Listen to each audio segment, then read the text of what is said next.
Hello guys, welcome back to our YouTube channel. So in this video, we will see that how to implement rate limiting in the microservices as well.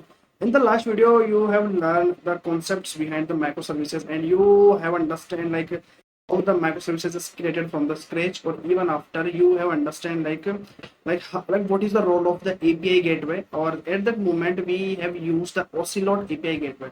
Now in this video we will see that how to implement rate limiting through the ocelot.json, because nowadays companies are implementing the rate limiting in the microservices. Suppose to secure your APIs to from the hacker. Okay, once the hacker tries to send the bulk request at a time, so like your CPU can spike or like your DB can crash there. So to prevent this thing, you create the rate limiting, or in a particular time frame of window, only hacker can send 2 3 requests only. Okay, so to make the things easy and achievable, okay, we use the rate limiting there. So let's see that how to implement the rate limiting in the ASP.NET Core.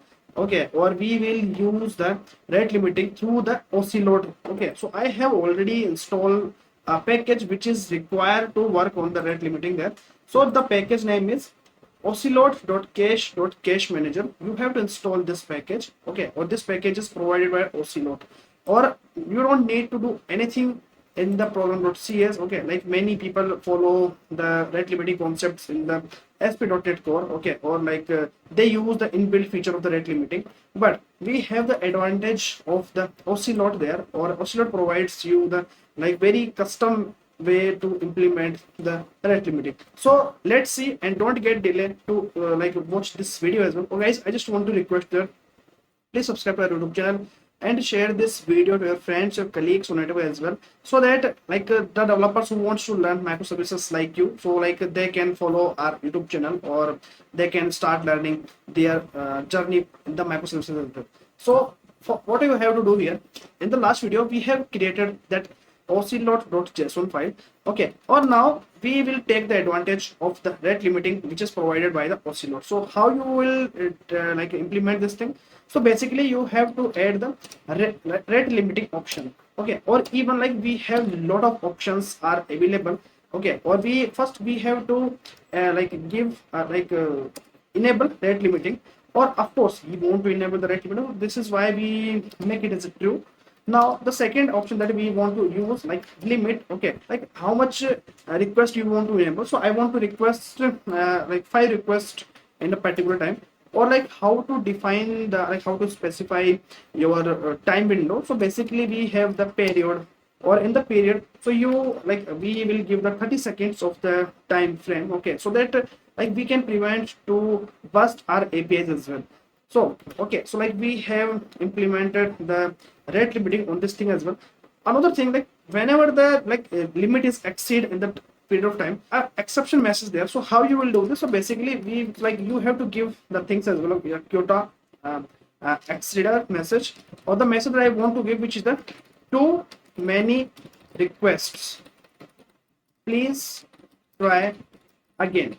So in this way, you can give the message there. Okay, even you have to implement the if you want to implement the rate limiting on the basis of the IP address, on the basis of the user IDs, it's totally up to you. Okay, so this is the good idea to add the header based IP address based, or user ID based rate limiting there. Okay, so at this moment I will send the IP address, default IP address, via the header. This is how. Okay, let me go there.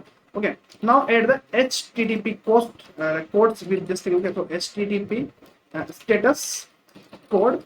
Okay, or we will give the status code is as a 429, because 429 is related to the rate limiting there. Okay, or even I want to give the client, or the header value that I want to pass, which is the client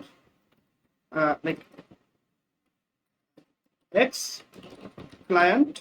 Okay, ID. So this is the header I want to check. Okay, or through this header. Okay, through this header, it will cache your entire request. Okay, or you can see that this is why we have installed the package oscillate.cache manager. That oscillate will automatically manage the caches. Okay, so this is how like you have to enable your rate limiting options at every endpoint that you want to apply. Okay, so first we have like given apply to the registration API. Okay, sorry, login API. Now it's time to implement to the your registration API. So basically what you have to do here, just copy this thing. Okay, or I will just add the things here, or like in the rate limiting, like how much request you want to add. Suppose like, at this, like it's totally up to you, like how much you want to give the limit in a period of time. Okay, so basically like in the 1 minute of that window frame, okay, time window frame, so like only 3 requests can be made. Or of course at the moment I have to pass the client ID header request. Okay, like normally we use the IP addresses. So like another thing that you can use IP addresses, you can use user ID, or you can use the like you can pass the like your JW token there. Okay, so it's totally up to you, like how the like how to like how you want to manage the things for you. Okay, now the coming to the next thing. Okay, so like this is the API that we are going to add the rate limiting, which is the create order process. I want to give a period of time like 30 seconds, or in the 30 seconds I can give the 5, or not finally like I want to add the things about that. Okay, so like we have implemented the rate limiting on all the endpoints. Okay, even you have to implement, like you can implement the like global rate limiter there. So basically just add the like rate limiter option. We have added the rate limiter options there. Even like uh, I just want to remove this thing. Okay, or let's make it as a full. Okay, like disable rate limit headers. So I want to keep header as a false, or like client ID request ID header is X client ID. Okay, message is also be there. So all the things we have implemented at the configure like at a global configuration level.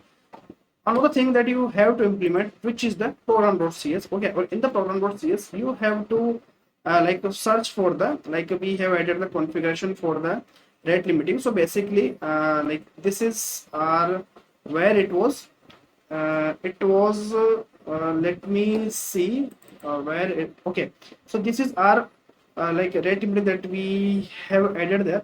Now you have to add this configuration. Okay, like previously we have used the, like we have passed this thing. Now you have to add the add cache manager, or like with dictionary handle. That's it.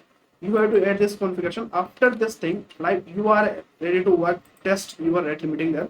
Now let's start this application, or we will see like our like rate limiting is working fine or not. Okay, or guys, I just want to request that please subscribe to our YouTube channel and share this video to your friends, to colleagues, to as well, and hit the like button.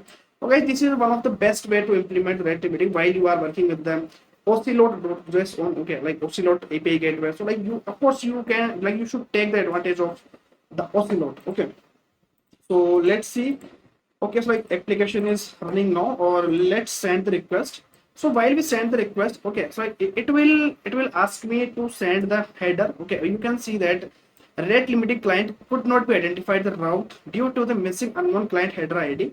Okay, or for this rule, the rule is like limit 30 seconds, or like 0 milliseconds as well. Okay, so let's go there, or copy your header ID. So the header that I want to choose, this is our, so like I want to send this header. Okay, like same header I want to send, or let's go there, and or where your header is this, or this is your key.